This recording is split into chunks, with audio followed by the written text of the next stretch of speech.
Hola a todos y bienvenidos al podcast Órbita, su espacio para conocer acerca del turismo en Bolivia a través de las experiencias, las trayectorias y los conocimientos de algunas de las personalidades más importantes del sector turístico en el país. Sus anfitriones, Andrea y Andrés Aramayo. Hola Andrés, ¿cómo estás? Hola André, ¿qué tal? Estamos, hoy día muy contentos. El día de hoy vamos a hablar del rubro hotelero con un gran exponente, también gran amigo, el doctor Luis Ampuero. Es doctor en economía agrícola, magíster en economía agrícola también y tiene un MBA. Está desde 2007 como gerente general de la empresa hotelera del Hotel Calacoto en La Paz, Bolivia, y desde el 2014 como presidente de la Cámara Boliviana de Hotelería. Hemos visto en su información que es fiel creyente del potencial del turismo como motor de desarrollo sostenible e inclusivo en Bolivia, y quien también ha abogado fuertemente por la recuperación y la reactivación del sector hotelero tras la pandemia COVID-19. Doctor Ampuero, bienvenido, es un gusto tenerlo en Mucho nuestro gusto, podcast. un placer, Andrés, Andrea. Entonces, para empezar las preguntas, quisiéramos que haga una introducción de usted, una presentación y su trayectoria en el sector del turismo y especialmente en la hotelería. Gracias. Bueno, ya Andrés lo ha planteado, yo soy esencialmente economista. Me he formado en la Universidad Católica y en Estados Unidos. Tengo una maestría y un doctorado en economía agrícola y un MBA en administración de empresas. Estoy en hotelería por razones familiares. Mis padres decidieron incursionar en la actividad hace más de 50 años, 55 exactamente, en la zona sur de La Paz. Creían que mi padre particularmente, que era oriundo de Chulumani, él decía que Chulumani era el cielo y que el Calacoto y la Florida eran la antesala del cielo. Entonces le encantaba la zona y bueno, en esa creencia se lanzó. En su momento banqueros de La Paz le dijeron que estaba loco por tratar de hacer un hotel en un lugar tan alejado, tan poco bien servido como era Calacoto en aquella época. Pero mi viejo era un emprendedor nato y lo hizo. Se endeudó hasta el pescuezo, eso nos trajo muchísimos problemas, porque era cierto, Calacoto era una ciudad, un barrio muy poco servido, apenas llegaban movilidades públicas, no apenas habían taxis, no había otros restaurantes, entonces fue muy difícil el comienzo. Y quizás los primeros 10 años fueron los peores, pero para mencionar, por ejemplo, nuestro primer alojado, después que se tardó mucho tiempo, más del esperado, en comenzar el hotel, al final el primer cliente llegó 2 semanas después de haberse inaugurado. Mi padre no tenía idea de marketing turístico. El primer alojado llegó a las 2 semanas y era un caballero de la zona sur que lo había votado su mujer. O sea que ese fue el comienzo, digamos, auspicioso de la actividad. Pero poco a poco se ha ido ganando una clientela, etcétera, y hemos visto lo que ha ido pasando con Calacoto, ¿no? O sea, creemos eso en el proceso, éramos familia lechera de generaciones, nos hemos vuelto familia hotelera, ¿no? Yo soy la segunda generación y espero que mi tercera generación eventualmente se haga cargo, confíe en ello, mis hijos y los hijos de mi hermano, ¿no? Entonces estamos afincados con esa que se llama sangre hotelera, que es la sangre hospitalaria, la sangre de querer sorprender, de servir, de querer agradar al turista. Y obviamente no solo enamorado de la ciudad de La Paz, de todo nuestro entorno, todos los atractivos que tenemos, la riqueza cultural, la riqueza ecológica, etcétera, etcétera, sino el potencial del turismo como sector generador de riqueza y de empleo y de vida para una amplia sección cruzada de personas en todo ámbito del país. En esa lógica hemos ido mejorando nuestro hotel. Comenzamos por 2 estrellas hace 55 años. Hace 5 años hemos conseguido la 4ª estrella. Y bueno, nuestra gente sigue pensando que debiéramos ir hacia la 5ª estrella. Se hace cada vez más difícil, pero no imposible, ¿no es cierto? Por un lado. Y por otro lado, nos hemos expandido, te digo, como empresarios. Hemos hecho una inversión en el Chapare, hemos adquirido un hotel, el Hotel Los Tucanes, en la zona de Villa Tunaria, aunque está en el municipio de Chinaota. Y bueno, tenemos el hotel urbano aquí en La Paz y el rural en Cochabamba, y siempre con ganas de seguir creciendo, ¿no? Entonces, eso en la parte privada. Y a nivel gremial, me corresponde haber sido desde muy joven participante hace 50 años en la fundación de la Cámara Boliviana de Hotelería en Cochabamba. Entonces era un chango de 23 años, ¿no? Y era uno de los más jóvenes hoteleros que acudimos a aquella reunión. Se formó la Cámara Boliviana, es una universidad que siento un gran cariño. Y años después me ha correspondido, el 2014, asumir la presidencia de la Cámara Boliviana, que es la posición que actualmente ocupo y que de alguna forma me permite tener contacto con lo que está pasando con hotelería en todo el país. En ese sentido, estoy convencido que es en estos momentos, sobre todo, una de las grandes opciones para el país para generar riqueza y empleo, sin una inversión demasiado grande y básicamente con recursos nacionales, ¿no? Para lo cual soy consciente que requerimos una serie de apoyos, sobre todo de políticas en el país, y para ello hace unos meses hemos integrado, no hemos creado la organización porque ya existía, que es la Cámara Boliviana de Turismo, que estaba, digamos, en un estado de dormancia, ¿no? Entonces la hemos revivado, estamos en ese proceso. Por ejemplo, te comentaba esta mañana, he estado toda la mañana reunido con temas, ya no de la Cámara de Hotelería propiamente, sino de la Cámara Boliviana de Turismo, que nos da una plataforma bien interesante, primero de relacionamiento con otros sectores dentro de Bolivia, como agentes de viaje, operadores de turismo, líneas aéreas en primera instancia, pero con varios otros sectores adicionales, porque el turismo realmente es pues una sección muy amplia de la sociedad boliviana, que prácticamente abarca todos los espacios, todos los destinos, todas las comunidades en diferentes niveles, y que agrupa artesanos, folcloristas, bordadores, textileros, gente que trabaja en el cuero, etcétera, etcétera, que gastronomía, obviamente, que están ligadas a todo lo que es eventos. Es muy amplio el sector turismo, toda la parte de transporte en sus diferentes acepciones, solo que en Bolivia, primero, que no está integrado y no necesariamente nos reconocemos todos como componentes formadores, parte del mismo conjunto, ¿no? Y ver nuestra interrelación. Es un proceso que se ha dando, en otros países se ha dado. Por ejemplo, nosotros estamos en el proceso de refortalecer o reiniciar nuestra Cámara Boliviana de Turismo, Cabotur, pero hace un par de años la Cámara de Turismo de Perú ha cumplido 50 años de vida.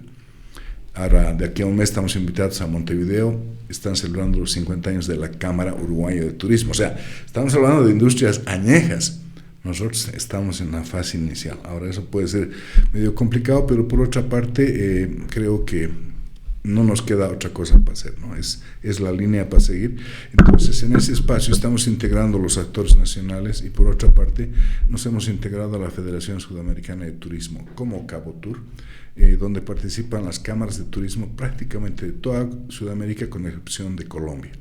Todos los otros países son 9 cámaras nacionales que participan y ahí estamos metidos en el bollo. Quizás somos los más jóvenes. El Paraguay se constituyó hace muy pocos meses y ahí venimos nosotros y bueno, ahí se está planteando varios proyectos muy interesantes. El primero de los cuales ya arrancó hace unos años con apoyo del BID, que es Caminos de los Jesuitas, que es una iniciativa multinacional que agrupa a Argentina, Uruguay, Paraguay, Bolivia y Brasil, 5 países en primera instancia, con todo un enfoque gastronómico, cultural, religioso, aventura, etcétera, etcétera, en los 5 países, de alguna forma no replicando, pero tratando de homologar el Camino de Santiago en España, ¿no? De Compostela, ¿no? Correcto. Estamos en esa lógica y obviamente se presentan otras oportunidades que en este momento tan difícil para nuestro país yo creo que podrían ser especialmente interesantes para quienes toman decisiones, ¿no? Totalmente, justamente en esa línea, usted nos hablaba no solo del impacto que tiene el turismo en Bolivia, que podría llegar a tener, sino también en la región. Y desde ese punto de vista, ¿qué beneficios trae el sector turístico al país puntualmente en temas de a lo mejor atracción de divisas, de generación de empleos, aporte al PIB? ¿Y cómo se podría favorecer la economía del país en esta coyuntura tan compleja de ahorita un banco central sin dólares, empleos de muy baja calidad en general, si es que nuestro país priorizara la inversión en turismo? Sí, bueno, yo soy convencido y me he ido convenciendo más en los últimos meses, sobre todo como emergencia de la pandemia, que hemos visto un factor bien claro. Se cortaron las comunicaciones aéreas, se cerró el transporte terrestre prácticamente, se cerraron las fronteras y nos quedamos mirándonos las caras con hoteles prácticamente vacíos, cerrados, quebrados, ¿no es cierto? En nuestro sector hotelero, que es obviamente, pero es un reflejo de lo que pasaba en todo el turismo, o sea, dependemos del visitante interno y externo. Eso hay que agarrarlo con pinzas, porque en ciertos casos, en ciertas locaciones, en ciertos momentos o estaciones, el turismo interno es el que manda, ¿no? Si tú ves, por ejemplo, localidades como Villa Tunari, Copacabana, Samaipata, en Semana Santa, en Carnaval, en Año Nuevo, el turismo nacional va a copar todo, no hay un espacio libre. Por eso que la gente de pronto prefiere irse a Arica que en Bolivia, porque en esta todo está colapsado, ¿no es cierto? Pero en otras épocas no hay turismo nacional, ¿no? Pasa la época de vacaciones y automáticamente baja la afluencia de turistas nacionales. Entonces necesitas el turista internacional. Y en eso, no sé, un indicador, tenemos que jugar con ambas dimensiones. Ambos son importantes. Más para unos hoteles que para otros, más en ciertas fechas y estaciones que en otros. Entonces ahí es donde uno ve y las comparaciones son odiosas, pero si uno analiza que nosotros hemos recibido aproximadamente 1,5 millones de turistas, poco menos, antes de la pandemia anual, si comparamos eso en el contexto regional inmediato, no estamos muy bien, ¿no? Todos los países están por encima de nosotros. De los 4 millones. Yo quizá pensaba de pronto un país vecino como Chile, que quizás uno no se siente necesariamente que es un país con un enorme potencial turístico. Siempre uno tiende a pensar que nosotros tenemos más que digamos que Chile, pero Chile ya el 2017 estaba por los 6 millones de turistas y apuntaban a los 7, ¿no? Es el mejor posicionado en el ranking de competitividad. Sí, ¿no? Y bueno, y le meten con todo, súper organizado. Me ha tocado estar en una de sus reuniones anuales de turismo en el 2017, había 600 invitados, o sea, es una cosa que se ve, una alianza pública-privada muy estrecha, etc. Pero vamos subiendo y llegamos a Dominicana, que es un país geográficamente mucho más pequeño, 7 aeropuertos internacionales, 50 líneas aéreas internacionales, conexión diaria a 250 ciudades en todo el mundo y entre 12 y 15 millones de turistas al año, ¿no? Y solamente tiene playa. Solamente es playa y tú llegas ahí, bueno, pero las 20.000 actividades en torno a la Claro. playa, ¿no es cierto? Pero, y la cercanía, tiene una serie de ventajas, pero las han sabido explotar muy bien. Y llegas, bueno, ahí al top en América Latina, México con sus 40 millones de turistas, ¿no? México es turismo, por donde lo mires. Entonces, ahí es donde uno siente que en Bolivia como que hemos rascado la puntita del tema, pero no ha pasado nada más. Alguna vez, charlando con un asesor alemán que nos apoyó en el programa del CBI, él nos decía, mira, yo he viajado a 80 países. Él era un experto que había viajado por todo el mundo apoyando en turismo. Y me dice, curiosamente, he pasado por Sudamérica más de una vez, muchas veces, y nunca ni siquiera se me ha ocurrido pasar por Bolivia. Y me decía, ¿por qué crees que es eso? Y la única explicación que me daba es, a usted no nos conoce nadie. Son un país desconocido, ¿no es cierto? Y lo mismo lo podemos ver en múltiples formas. Tú ves ahora en general, no tenemos presencia en ferias. De las últimas ferias que se han tenido de este año, en ningún lado parece que ha habido un stand Bolivia. No hay ningún tipo de incentivo, aliento, nada, reconocimiento para que el empresario vaya en forma organizada. Tú puedes ir ahí, presentes tu empresa, pero estás perdido en un mar de otras empresas. Como país no existes, ¿no es cierto? Eso yo lo he visto varios años, algunas veces que hemos tratado de ir a ferias, hay actores muy importantes nacionales que participan, pero así como país es muy ligero y muy eventual. Entonces, ¿qué está detrás de eso? No hay realmente una presencia de promoción del país. Entonces, el país no es conocido. Y eso lo puedes ligar en toda la cadena. No es solo que no te conocen, sino que hacia el interior no estamos pues bien organizados en tantos espacios, ¿no? Y si bien tenemos valores muy poderosos, como podría ser Uyuni, comentaba esta mañana, por ejemplo, la semana pasada tuve unos parientes que estaban en Cochabamba y bueno, se emocionaron, eran cubanos. se emocionaron para viajar a Uyuni. Perfecto, les hemos ayudado a organizar. No había vuelo Cochabamba-Uyuni. Sí, entonces han tenido, les persuadimos que vayan en el mejor servicio de flota que existía a la vez. Han tomado la X flota que los ha llevado a Uyuni, les hemos regalado calzón largo, todo para el viaje, o sea, no era para la noche. Bueno, dice que todo estaba más o menos bien hasta que llegaron al baño del bus, ¿no? Y ahí se cayó pues, nuestro país querido hermano, porque claro. Dice, me ha dado vergüenza, yo no he podido usar esa vaina, dice, o sea, frustrado. La experiencia maravillosa en Uyuni, o sea, es un lugar mágico, místico, pero es quizás nuestro principal atractivo turístico y lo manejamos pucha viejo, pero como si se tratara de enemigos del medio, del turista, qué sé yo. Entonces el hombre estaba emocionadísimo, sacó como 1200 fotos, ¿no? Que en este momento están circulando por todo el mundo, etcétera, y ha tenido cosas muy lindas en el viaje, pero que de ese baño de la flota mortal, querido hermano, ¿te das cuenta?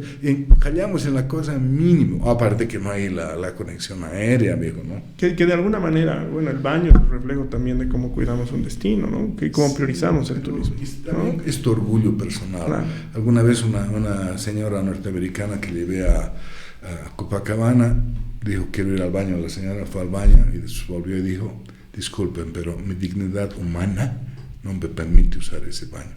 Era un restaurante en un lugar muy céntrico en este caso.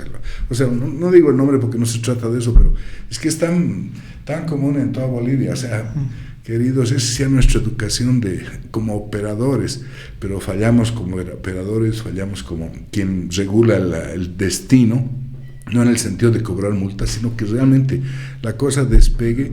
Y por otra parte fallamos también en políticas, porque tú no puedes explicar que un Uyuni no tenga conexiones aéreas diarias, hermano, ¿no? O un Rurrenabaque, que son los grandes atractivos turísticos, o lo que haya que hacer. Entonces ahí yo siento que de pronto fallamos en lo más básico, pero no es pues, para mí es 10 veces más complicado el tema del litio que el turismo, ¿no? Del litio no entiendo mucho, sé que hemos gastado como país muchísima plata y estamos casi en cero. Curiosamente en turismo gastamos muy poco y a pesar de eso el país recibe mucho, ¿no?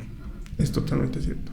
Claro, además que como usted menciona, no es solamente cuidar el destino, sino tiene que ser toda la cadena, ¿no? Desde que uno lo busca, reserva, el transporte, todo tiene que ser de calidad. Y tal vez muchas veces nosotros los bolivianos, como estamos acostumbrados a eso, como nos conformamos como en un baño así, pero una persona que venga de fuera no se va a conformar con eso, porque lo compara con su país y con otros países que visita, así que... Sí, además que somos uno de los países particulares que cobra por el baño, ¿no? En muchos casos, y claro. No está como servicio básico, entonces se cobra y se cobra por algo de pésima calidad en muchos aspectos. Sí, bueno, al final nosotros mismos nos disparamos el tiro en el pie, ¿no? O sea, sistemáticamente uno va encontrando tantas situaciones en nuestra historia que nosotros mismos, ya sea el gobierno o los privados o en conjunto, han incidido para que se tomen decisiones tan críticas que han amputado posibilidades en nuestro país en forma repetida, ¿no es cierto? Y bueno, yo creo que ahora uno puede mirar hacia atrás, lamentarse de eso, pero en nuestra generación sí, no solo hay que evitar cometer ese tipo de errores, pero hay que buscar enmendar lo que no se está haciendo bien en el país y que realmente pudiera permitir en un momento rápido, sin enormes inversiones, hacer cambios que realmente comienzan a permitir, a mostrar que este sector puede ser el número 1 generador de divisas en el país en un plazo muy próximo, ¿no? Exacto, justamente de ese tema queremos hablar, saber cómo desde el sector privado y también desde las alianzas, usted que está involucrado en el sector privado, en el tema de hotelería, cómo se puede enfrentar estos desafíos que tenemos en el país, innovando, haciendo alianzas para solucionar esos problemas y para mostrar el potencial que tiene el turismo. Bueno, a ver, muchas formas de entrarle. No te voy a decir necesariamente, a ver, es el 1, 2, 3, pero el número 1, ya lo hemos conversado con Andrés en algún momento, lo enfatizamos, creo que es tema de conectividad aérea, el número 1.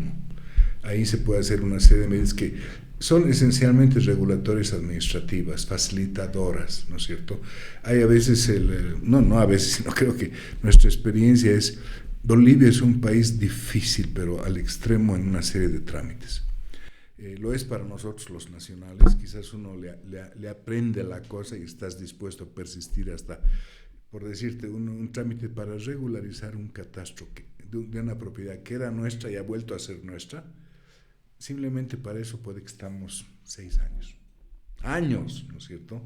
Yo le cuento eso a mi hijo que vive en Estados Unidos y me dice, es que no puedo creer, o sea, es una vaina que debía tomarte 2 meses, ya, das los estudios, listo, sale. No, aquí es para siempre, no hay forma que salga. Todo es con tramitadores y complejos y nunca sabes. Entonces, eso nos pasa a los nacionales. A los extranjeros eso es imposible, ¿no?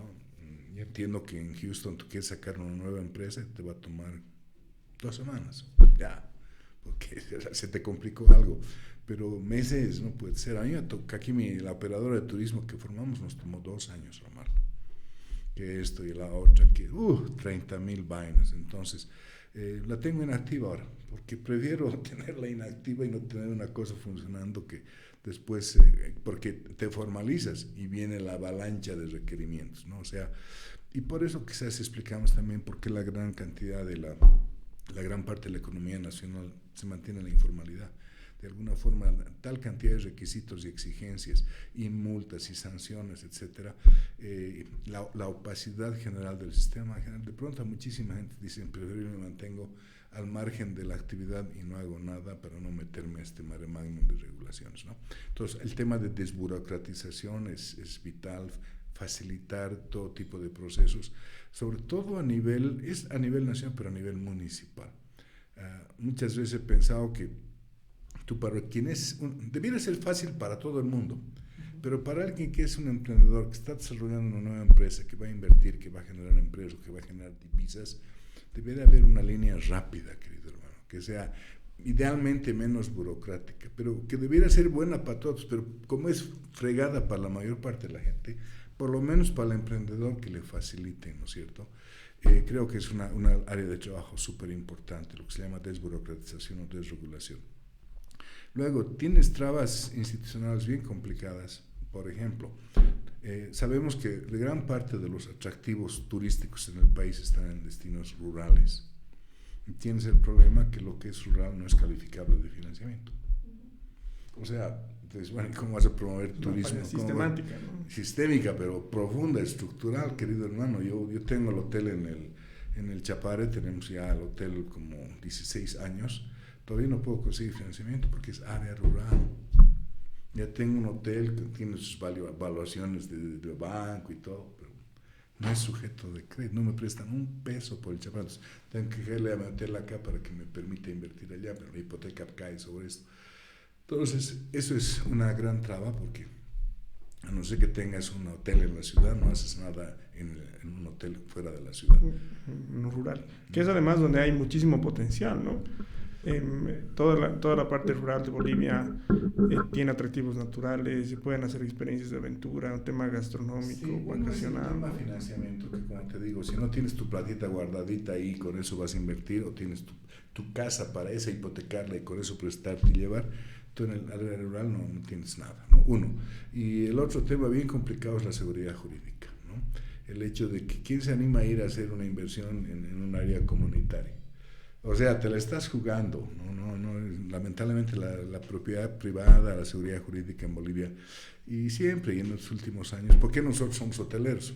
Porque ya nos quitaron nuestras propiedades 2 veces, ¿no? O sea que, ya entiendes, no volveríamos a invertir nunca más en el agro, punto. Ahora estamos en hotelería, pero hotelería rural también es el problema. Pensá en el hotel de Arturo Murillo en el Chapare, entiendo que está abandonado, el hotel de Chito Valle en San Buenaventura. O sea, no interesa quién es, pero en un momento dado, chao París, no es de nadie, ahí se lo comió la selva, viejo.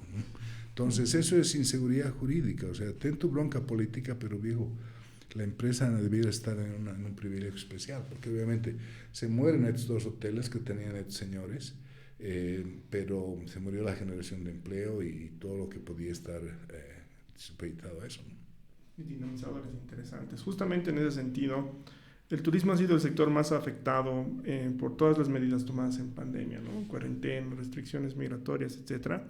Y dentro de este sector, que ha sido el sector hotelero, que hace casi un año solamente el 50% del sector se había reactivado, muchos hoteles cerraron, muchos hoteles están rentando parte de sus infraestructuras para otras actividades. ¿Cuáles son los principales desafíos que hoy enfrenta la hotelería en Bolivia? Bueno, para mí el principal desafío que lo siento como directivo gremial es que podamos hacer que los actores que toman decisiones, tanto públicos como privados, tomen conciencia del potencial del turismo. Ese es el número uno. O sea, porque de nada sirve hacer medidas cosméticas, eliminar una prueba de COVID, o crear un formulario más fácil en la frontera. No, eso no atiende. Aquí necesitamos realmente convencernos como país que el turismo puede ser una industria muy importante, como en su momento lo ha debido ver España, como lo han debido ver Estados Unidos, como lo ha visto México. Los países que ganan en el mundo en turismo, y hay decenas, y el más cercano que tenemos quizás es el turismo, el Perú. Es que el turismo es pues importante. Chile, lo decías, es muy importante, pero prácticamente todos los países. Para Argentina es muy importante el turismo, no de ahora, sino desde 50 años, ¿no? Entonces, ese creo que es lo primero, y ahí tenemos que sensibilizar, educar, informar a los políticos, ya sea de los actuales o los que vengan después. No hay otro. En un momento muy difícil porque el país está bien limitado en mucho, pero hay muchas opciones. Pero siempre, el otro tema es la concertación pública-privada, ¿no? O sea, no hay lamentablemente una relación fluida entre el sector público y privada en este momento. Generalmente ha sido una relación difícil, ¿no? Pero en la medida que nos mantengamos alejados y no nos integremos, se hace muy difícil concertar políticas que debieran ser de Estado, ¿no? Y ahí yo veo Bolivia con muchos problemas, pero también con muchas oportunidades. Hablábamos de la ley de inversiones, facilitar la inversión. Entiendo que hace unas semanas venían representantes de 2 grandes cadenas internacionales a La Paz. Pero la pregunta es, ¿tenemos una política de inversiones atractiva para extranjeros? Ahora, en eso puede ser algo muy interesante. Uno puede verlo con preocupación. Si vienen 2 o 3 cadenas o lo que sea a La Paz, sería bueno que vengan, pero que no haya cambios en la forma como es tratado el inversionista nacional. Porque ahí estamos poniendo a competir cadenas internacionales contra pequeñas empresas familiares nacionales. Nos revuelcan, ¿no? Entonces, sí necesitamos alentar que crezcan las cadenas, y bueno, Santa Cruz es un ejemplo, pero la presencia de Santa Cruz de cadenas es mucho mayor que en La Paz o en cualquier otra ciudad de Bolivia, y eso debiera estar en todo el país, pero debiera ir aparejado a toda una política realmente de promover la llegada de más turistas al país, y ahí entramos al tema de conectividad, tanto aérea como terrestre. Hay grandes limitaciones. Yo creo que aquí somos maestros para erigir barreras. Yo creo que se han erigido y existen muchas barreras en la parte aeronáutica que en vez de atraer líneas aéreas las alejan. En vez de promover que abran nuevas conexiones las que existen, más bien que no las abran. Y eso explica por qué, por ejemplo, prácticamente entiendo que la mayor parte o casi todas las gerencias que tenían las líneas internacionales que operan en Bolivia y que estaban en La Paz se han ido a Asunción. Bueno, los tomadores de decisiones nacionales sabrán inferir qué es lo que está pasando. O sea, internacionalmente vamos perdiendo atractivo como Bolivia para centralizar este tipo de operaciones y nos volvemos una sucursal de menor importancia, ¿no? Entonces, política aeronáutica es importante, seguridad jurídica, leyes de inversiones. Y luego hay una serie de iniciativas que todo lo que es promoción, habíamos hablado, no lo hacemos sistemáticamente, no hay verdaderamente un incentivo o facilidades que permitan que podamos tener una presencia más sostenida, más impactante, como lo hacen todos los países vecinos, ¿no? O sea, yo he ido a varias ferias en Alemania, sobre todo, y tú ves lo que hace Colombia, lo que hace Perú, etcétera, Brasil, y nosotros cuando vamos es con la cooperación internacional, pero vamos un año y después ya no vamos, en fin, muy variable. Ahí se puede mejorar muchísimo.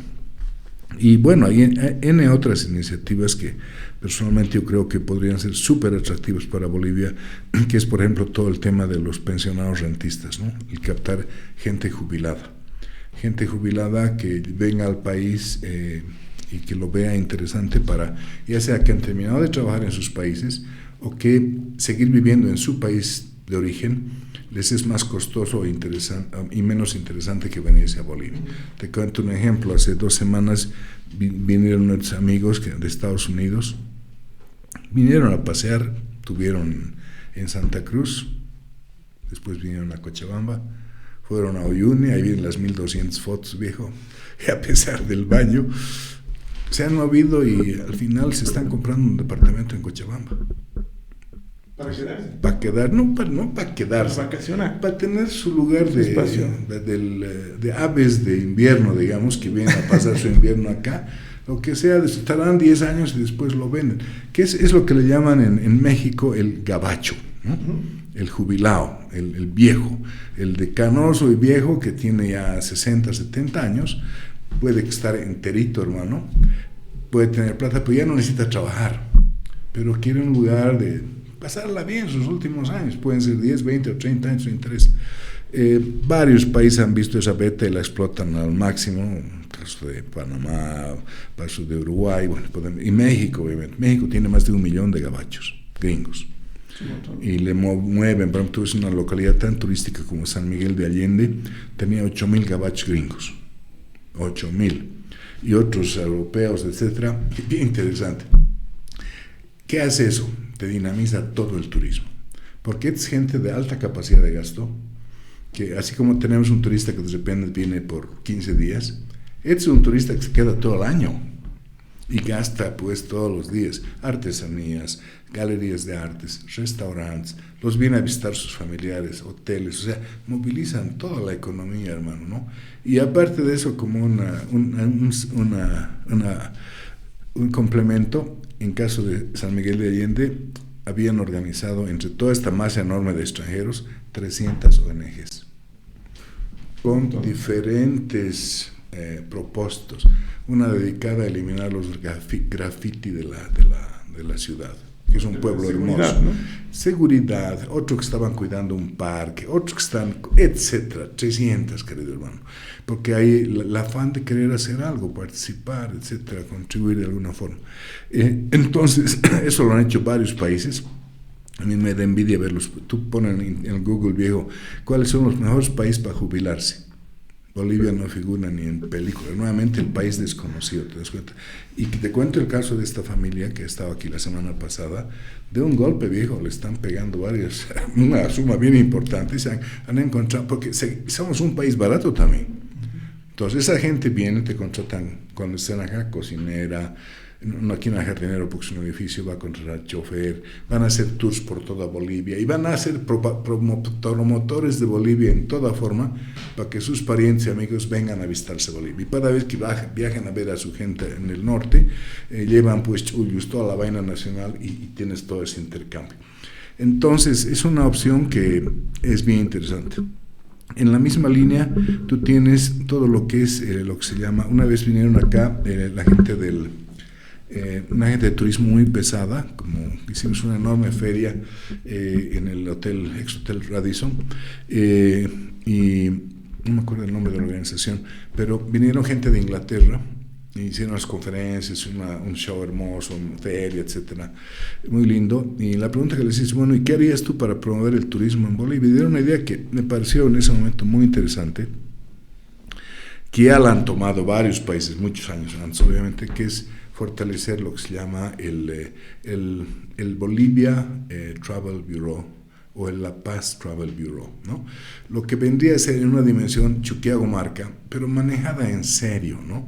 A mí me ha tocado trabajar en algún momento con la gente de Lima, que tenían el Lima Business Bureau, que es una organización dedicada a conseguir grandes convenciones en el mundo.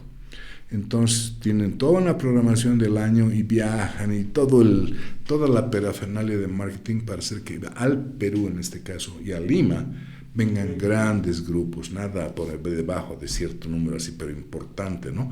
Y eso te moviliza pues, hoteles, centros de convención, todo el rollo. Y en la medida que eso ocurre, médicos, especialistas de todo tipo, empresas, lo que sea, eso tiene un tremendo efecto de promoción. porque esa gente al final van a tener side trips en el curso de su evento, de su feria, y viajan por todas partes y promueven. Entonces digo, la mejor forma de promover el país es a través de un business bureau. Lo tiene Santa Cruz, es muy activo, la CAINCO lo tiene, La Paz no lo tiene, Bolivia no lo tiene. Y si bien tú podrías poner el Santa Cruz, el Business Bureau, el Potosí, no funciona. De pronto necesitas un Bolivia Business Bureau, pero una vaina así súper fregada, hermano, que consigue eventos, porque hay eventos muy grandes que de pronto un Santa Cruz solamente en este mismo momento puede atender, porque tiene 20 y tantos hoteles de 5 estrellas, ¿verdad? Pero hay eventos que se podrían llevar a Sucre posiblemente o a Potosí, que son de pronto grupos mucho más reducidos, pero que requieren una promoción y tener una capacidad y logística, traductores, todo lo que fuera necesario para realmente apoyar bien el desarrollo de una convención. Es una industria muy promisoria, ¿no? Es lo que se llama los MAIs en el mundo, y que prácticamente nosotros nuevamente, yo creo que en general no participamos, ¿no? Todo lo que es wedding destinations, destinos de bodas, países que se especializan. Punta Cana es clásico en Bolivia, ¿no? ¿Cuánta gente? Mi hijo mayor se casó en Punta Cana, aquí hemos llevado como 50 bolivianos, otro compañero, un sobrino, ha hecho en crucero del Caribe, otros 50 bolivianos viajando allá y llegando de todo lado, etc. ¿Dónde hacemos wedding destinations en Bolivia? ¿No es cierto? O sea, organizado. Cuyuni es muy interesante, pero pues no es solamente lo que haga un empresario, te das cuenta. Ahí viene que tienes que tener un clúster, un país que se movilice en esa línea de una forma muy estructurada. Todo el tema de casinos, querido viejo, aquí en Bolivia se ha vuelto una especie de mal nombre, o solamente está en manos de los piratas que manejan casinos clandestinos, porque es que hemos querido hacer la cosa bien, la ley, ¿no? Con la regulación. Pero tú vas al Perú, viejo, y desde el Desaguadero ya hay casinos, ¿no? Pero entra a Bolivia y no hay casino en ninguna parte. En el Perú, lo que yo sabía, yo vivía en Perú hace muchos años, ya se empleaba como 70,000 gentes solo en la industria de casinos, que va muy ligada con turismo, ¿no es cierto? Prácticamente no hay lugar turístico en Perú que no tenga un casino. Y llega el boliviano turista a Arica, y ¿qué es lo primero que hace generalmente? Es ir a la playa o al casino, punto. Pero aquí no hay casinos, ¿no es cierto? Entonces, son oportunidades que yo creo están ahí, y si se decidiera aprovecharlas sistemáticamente, podemos en un plazo no muy largo homologar lo que están logrando todos nuestros países vecinos. Los vecinos, ¿no? Claro, y justo en esa línea queríamos saber qué necesita el país para tomar esas decisiones y esas oportunidades. Usted mencionaba que se necesita más información, que los políticos tengan más información, que los líderes nacionales puedan tomar mejores decisiones y aprovechar esas oportunidades que otros países ya están tomando. Entonces, ¿qué necesitamos como país para tomar esas decisiones? ¿Qué es lo que falta? Wow, esa es una pregunta bien real. Bueno, yo creo que primero necesitamos dialogar público-privado. Si no hay diálogo, es bien difícil transmitir nada porque no tienes a quien te escuche. Eso es lo número uno. Es una caja de eco, ¿no? Que somos los mismos hablando de los mismos. Pero entre nosotros hablamos, nos autoconvencemos, pero no incidimos en nada, ¿no? Entonces, yo creo que ahora eso no es solamente responsabilidad del gobierno. El gobierno debiera tender la mano, nosotros tenemos que tender la mano. No estamos hablando de cortes políticos ni partidistas, esto son políticas de Estado que estamos hablando. Si mejora con conectividad, mejora es todo para todos, ¿no? Para todos, viejo. Y quizás uno de los grandes errores que se ha cometido en Bolivia en algún momento en el pasado ha sido culpa de otros gobernantes, otros gobiernos, que igual están fregados a todos, o sea, no interesa de qué color político era. No hablamos de nombres, pero se han tomado decisiones en un momento terribles que en el país nos han puesto en la situación que estamos actualmente. Se trata de revertir eso, ¿no? Y entonces lo otro, yo creo que también es una falla muy grande, es el hecho de que hablamos del diálogo, ¿no? Pero aquí se trata de que el gobierno pueda ser persuadido, tome conciencia que este es un sector demasiado importante para tenerlo semi-abandonado. No es un tema de interés de las comunidades turísticas originarias, digamos. Es que es de interés de ellos, pero es de 1000 actores más. Y en esto tienes que buscar que todo el conjunto salga adelante, si no, al final no sale casi nadie, ¿no? Entonces, se requiere más recursos para el turismo. Ustedes como órbita en su momento lo han detectado claramente. La inversión pública en turismo prácticamente no existe. es inexistente. Entonces, el grueso de la inversión privada, en el país existen alrededor de quizás un poco menos de 2.000 hoteles, es básicamente inversión privada, ¿no es cierto? Y ahí estamos todos hipotecados hasta el pescuezo, buscando mejorar nuestros hoteles, porque el hotel es un negocio que siempre requiere más inversión. El turista es insaciable en ese respecto, siempre va a pedir y exigir más. Y como estamos en un ambiente competitivo, bueno, no quieres quedarte atrás, tienes que homologar lo que va pasando por todo alrededor. Y eso hace que el sector suba. Pero requieres necesariamente inversión pública. ¿Para qué? Bueno, una de ellas, número uno, volviendo al tema de aeropuertos. Bolivia, como en algún momento hemos conversado, ha dejado de utilizar aeropuertos hace muchos años. En La Paz desde los 60. O sea, se ha hecho un esfuerzo para, digamos, luchentarlo por afuerita. Sí, está más presentable, pero la pista pues, no existe. Es la misma pista, calaminosa. Una pista tiene a 60 años de edad, ¿no? Está totalmente colapsada. Por eso llegas ahí para estar subiendo al empedrado, viejo, ¿no? De una calle. Uno. Dos, querido, no funcionan los radares. Es un sistema de autoayuda obsoleto. Entonces... ahora los radares ya son obsoletos también, porque la tecnología es satelital. Sí, ¿no? O sea, en fin, es un problema complicado, pero no tenemos un trato amable con las líneas aéreas, tenemos costos altísimos en toda operación. Entonces, hacemos un país prácticamente inaccesible, y eso explica por qué La Paz prácticamente se ha quedado totalmente desconectado. La Paz aeronáuticamente prácticamente ocupa un segundo lugar en el país y debemos ser la capital peor conectada de América Latina, ¿no? Entonces, esas son medidas fundamentales que debieran persuadirse, ¿no? Ahora, tiene que haber la creencia, así como hay gente seguramente que cree que los minerales o el oro son la gallina de los huevos de oro, y ahí hay que apuntar todos los cañones. Necesitamos gente que impulse el turismo. Claro. Lamentablemente eso en este momento no lo tenemos. Y justamente en recursos naturales no está la respuesta, ¿no? Nos ha pasado hace 500 años con minerales, nos ha pasado en esta historia moderna con el gas, nos está pasando con el oro, nos va a pasar con el litio, y si no apuntamos a un sector creativo, productivo, que genera oportunidades para todos y todas, vamos a seguir dando vueltas en la misma problemática. En ese sentido, ya entrando casi a la recta final, y esta es una sección más relajada, vamos a entrar al chisme de turismo. Y la primera pregunta que me gustaría hacerle es: si usted fuera presidente, ¿qué medidas tomaría para mejorar o cambiar el turismo en Bolivia en sus primeros 100 días de gestión? No.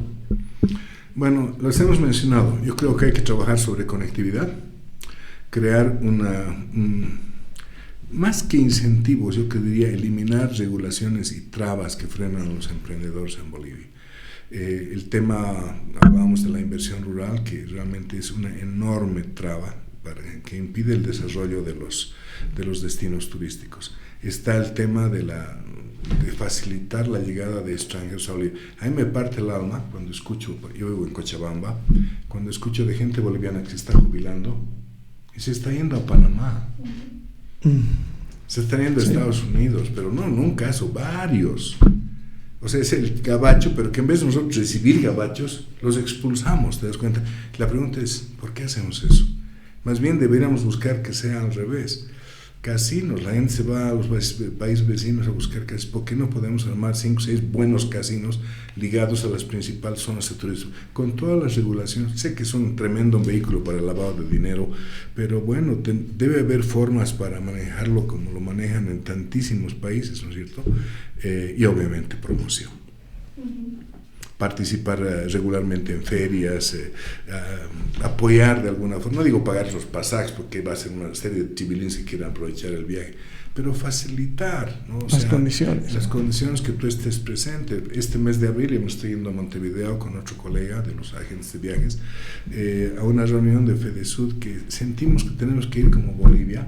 No esperamos apoyo de nadie, pero sé que si no vamos no existimos, tenemos que estar presentes y esas cosas nos permiten jalar cosas hacia Bolivia. Entonces uno quiere trabajar y quiere trabajar con el gobierno, con cualquier gobierno, no tenemos color político, porque estábamos ahí hace muchos años, hace 50 años la Cámara Boliviana, y esperemos que dentro de 200 años sigamos existiendo.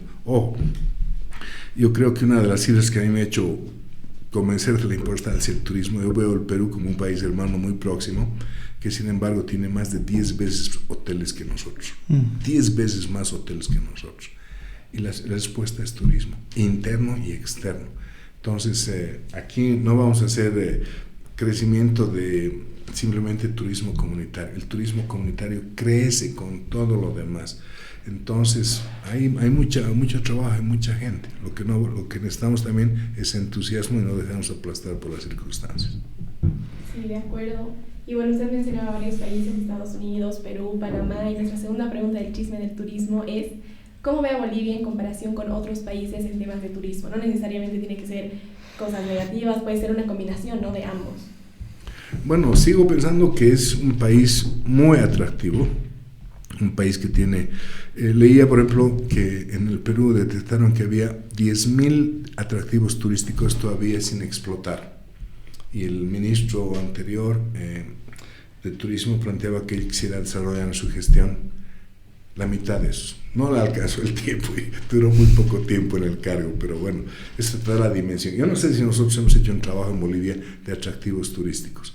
Yo no sé si estamos en eso. No sé si tenemos 5.000, 10.000, pero yo me acuerdo de un trabajo que hicimos en el Chapare hace unos 20 años y había 200 atractivos turísticos, ¿no? Entonces yo creo que en el país debiéramos estar alrededor de los 5.000 atractivos turísticos, no desarrollados, no explotados. Y explotar eso yo creo que es el gran reto que tenemos. Mi experiencia en el Chapare en esto es cuando yo entré al Chapare hace 20 años, detectamos 200 atractivos y 26 circuitos turísticos potenciales. De esos 26 potenciales, uno estaba desarrollado en torno a Villa Tunari, Cavernas, Huacha, Los Repechón, Río Espíritu Santo. Uno desarrollado, 26 potenciales. Han pasado 20 años, hay uno hiperdesarrollado, 26 potenciales. No se ha movido un pelo. Entonces, eso es por una parte lo negativo, que no se desarrolla. Lo positivo es que eso está en nuestro rol desarrollar, ¿no es cierto? Me angustia mucho que de pronto hay gran desaliento entre los estudiantes, la gente que se está formando en turismo, porque no se ve posibilidades en turismo. Bueno, depende de los empresarios y del gobierno mostrar que Bolivia no solo es un país de oportunidades, sino que establece el marco de políticas de Estado que posibiliten que esta industria realmente se ponga los pantalones largos. Con jóvenes además, ¿no?, que es importante. Doctor, nuestro último chisme para que nos cuente es ¿cuáles son los tres atractivos turísticos favoritos de usted en Bolivia? Bueno, por razones medio obvias, querido. El Chapare. No, yo creo que sinceramente es Uyuni, el number one. O sea, como te digo, esta gente que vino de Estados Unidos la semana pasada, ya les habíamos mostrado el tipo de fotos que se puede sacar en esta época con el efecto espejo, etcétera. Pero cuando Ñato volvió con los ojos desorbitados de Uyuni, dijo, con 1.200 fotos en su cámara, una de esas cámaras, un camión, iPhone bárbaro, dijo, wow, unas fotos espectaculares, lo más creativo que he visto. El tipo llegó loco. Obviamente, ¿qué va a hacer eso? Va a mandar a todos sus parientes en todo el mundo y más de uno va a decir, yo quiero esa vaina, y lo que les ha pasado a los chinos. Entonces, Uyuni es number one, querido hermano. Como te digo, con unas deficiencias brutales de cosas que uno no puede entender, pero que debieran ser tan fáciles de resolver para un país, ¿no? Que no haya conexión aérea, que no haya un buen baño. Por favor, hermanos, dame los problemas graves para que los resuelvan. No son ceras que debieran de resolverse en una semana, hermano, ¿no? En segundo lugar, definitivamente el lago, con lo que es Tiahuanaco, ojalá bien desarrollado. Entiendo que el 98% de Tiahuanaco sigue bajo tierra, querido hermano, ¿no? Entonces, alguna vez estaba en Machu Picchu y nos decían, bueno, nosotros venimos, nuestra madre es Tiahuanaco, viejo, pues si no la promovemos, la impulsamos, lago, en fin, todo lo que hay en el lago. Es un enclave turístico muy poderoso, ¿no? Y el tercero, sí pondría, es que es tan difícil, querido hermano, yo pondría el Chapare. Buenísimo. Villa Tunari con sus, en este momento, 11 parques de aventura, 11 alrededor de Villa Tunari. O sea, mucha creatividad local. O sea, se han inventado parques donde tú dices, wow, o sea, pero ahí está y es bonito y la gente, y aparte, 11 actividades, lindo. Entonces, creo que nadie le gana eso al Chapare, pero obviamente es desmerecer a otros lugares maravillosos como la ruta del vino en Tarija, o obviamente todos los caminos de los jesuitas, la presencia de los jesuitas tan importante, San José de Chiquitos, San Ignacio de Mojos, etc. El país, mi hijo me decía, ¿dónde podríamos hacer otros hoteles en Bolivia? Dame 6 lugares, me dice. Ok, le dije, te doy 6 lugares y por si acaso te doy otros 6 más, porque tengamos 12. Sí, papá, me dice, necesitamos $50 millones. Ok, necesitamos eso, ahora ¿cómo lo apalancamos? Es un reto. Si viéramos que los turistas van a llegar, uno puede comenzar a pensar en armar coaliciones, sociedades, organizaciones, atraer inversión extranjera, etc. Las oportunidades existen, pero en la medida que no veamos unas líneas muy claras también del gobierno, uno se queda en chiquitito nomás, viejo. Si el sector va a ser de alacitas, como es ahora, ¿no? Pues tenemos un sector turístico de alacitas, o un sector bonsai, ¿no? Bien bonito, le cortas las hojitas, pero son unos frutitos de este tamañito, no haces nada con eso. Pero si vamos a pensar en serio, ya no basta el hotelito chiquitito. Todos nuestros hotelitos son chiquititos, ¿no? Claro. Nadie quiere lanzarse muy lejos porque te vas a cortar la cama. Con suerte pasamos 80 camas, ¿no? Con suerte. Y ya estás bordeando el límite de lo racional, ¿no es cierto?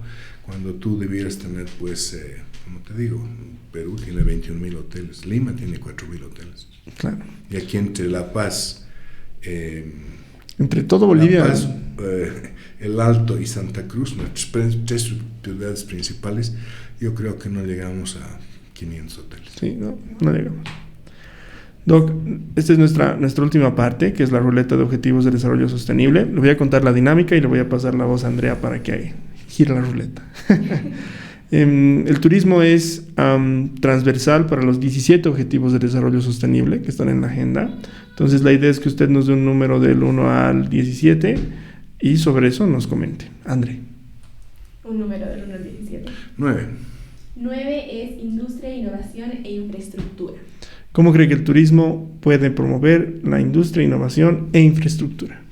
Ok, bueno, el turismo se dice que es la industria sin chimeneas. No es correcto, no creo que sea lo apropiado, porque de por sí el turismo tiene muchas chimeneas. Mini plantas industriales que se hacen, porque nuestros hoteles en general son pequeñitos, ¿no? Pero crece el tamaño de hotel y se va complejizando y creciendo la cosa. Tienes panaderías, tienes lavanderías, tienes cocinas, tienes calderos, agua caliente, o sea, hay muchos actores industriales adentro. Y decías... industria, innovación e infraestructura. Bueno, el turismo está en una innovación permanente en todo, o sea, es reto. Y ahí tenemos grandes oportunidades, grandes frenos también, ¿no? O sea, como nuestra industria es de un poquito chiquitita, voy a decir en forma muy respetuosa, pero de alacitas o de juguete, eso hace también que nuestras industrias de provisión de insumos sean todas pequeñas y no sea fácil el surgir, precisamente porque todos los apoyos son limitados. Ha habido mejoras en eso, por ejemplo, todo lo que es la calidad de formación de personal para el turismo, y cada vez mejor. Antes prácticamente no podías conseguir un cocinero profesional, ahora encuentras muchos cocineros profesionales. Ahí entras en el tema gravísimo de la calidad para ir regulando la innovación, la fuente de suministro de innovación. Estamos hablando del tema tan delicado de la alianza gobierno-universidad-empresa, ¿no? Lo que se llama la triple hélice, que en Bolivia en general no funciona, no existe, y en turismo tampoco. Y es algo que sí habría que profundizar mucho, porque de esa sinergia es donde está la innovación y el desarrollo industrial. Para el turismo es muy complicado el desarrollo industrial por las fragilidades del sector de suministro de servicios técnicos, y que te vayan abasteciendo de innovaciones sin el colmillo que suele ocurrir muchas veces. Como hay pocos proveedores de servicios, es muy factible que en cuanto tú muestras que quieres mejorar, te clavan el colmillo, ¿no es cierto? Porque nuevamente el proveedor también tiene muy pocos clientes, o no tiene suficientes clientes, o quiere mantenerse en una posición preponderante en el mercado. Entonces, y a nivel universidades tenemos la falta de una ligación que te suministre conceptos de innovación, etcétera, permanentes, porque el mercadeo digital es un tema brutalmente importante. Estamos siempre como que rezagados en el tema, se requiere más y más. capacitación en atención al cliente, control de calidad tan importante. Entonces ahí es donde esta triple hélice debiera fortalecerse mucho con Estado, en temas regulatorios, el proveedor privado de servicios de capacitación o de formación, de investigación, y el sector privado que demanda esos servicios. Esa hélice necesita ser puesta en marcha en Bolivia como se va a trabajar efectivamente. Hay una serie de iniciativas, pero todavía queda mucho por hacer. Y es verdad esas alianzas que usted dice, ¿no?, que son tan importantes y que van a potenciar el turismo. Esas son nuestras preguntas. Muchas gracias. Muchas gracias, doctor Ampuero. Siempre es un gusto charlar. Que pueden ser eternas nuestras tertulias. Sí, no, pero hay varias cosas que están ocurriendo y yo creo que, bueno, hay que mantenerla. Con esto de la Cámara Boliviana de Turismo, esta mañana te comento, estábamos planeando nuestra ida con Marco Mercado a Montevideo el próximo mes, que es para, bueno, ponernos al día con nuestros socios sudamericanos, pero todo este proyecto que se está cocinando, bien interesante, y queremos que Bolivia pueda participar en las mejores condiciones posibles e integrar a otros actores privados para que participen, no solo en la primera instancia Santa Cruz y Beni, sino idealmente todo el país. O sea, es bien interesante, y tenemos unos colegas del Perú que molesto el actual presidente de la Cámara de Turismo en Perú porque no ha entrado Perú a este grupo inicial de los 5 países y nos ha mandado todas sus credenciales jesuíticas. Sí, tiene todo el centro jesuítico más importante para esta zona de Sudamérica. Había estado en Córdoba, Argentina. Sí. ¿Te das cuenta? Pero el siguiente era Juli, en el Perú. Lo que es ahora, lo que era el Alto Perú, pero es ahora Perú, ¿no es cierto? Y bueno, dicen, ¿por qué estamos fuera de esto? No tiene sentido. Entonces, ahí hay una línea bien interesante. Luego estábamos reunidos con Cabo Tour propiamente, estamos viendo una serie de formas de cómo potenciarnos como sector. Y luego nos hemos reunido con una gente en la Cámara de Comercio de una fundación privada que quieren potenciar turismo en La Paz. Bien, o sea, es oportunidades donde tú las veas, creo. Hay que trabajarlas, no hay otro. Hay que trabajarlas y para eso estamos. Doctor, le agradezco muchísimo. Usted es nuestro tercer episodio de nuestro podcast Órbita. Seguramente no va a ser la última vez para seguir hablando de las oportunidades que tenemos como país. Y nada, felicitamos el trabajo que usted está haciendo querido, como hotelero y como síndico de Cabo Tour. Que tenga mucho éxito, pues, querido hermano. Muchas gracias. Muchas gracias. Sí, estamos en esto hace 55 años y esperamos seguir otros 55 si nos da el Señor la vida bien. Así va a ser. Muchas gracias. No, mi hijo menor llega, el próximo mes va a venir ahí, espero que lo puedas conocer, Andrés Andrea. Con gusto. Él es un fanático del emprendimiento y no sé si se quiere quedar en Bolivia, ni le he preguntado. No le digo, ven, hijito, no, eso. Gran tema de conversación. Tiene sus empresitas allá, pero él te sigue. Muchas gracias, doctor. Querido, mil gracias. Un placer. Gracias. ¿Cómo te está yendo a ti?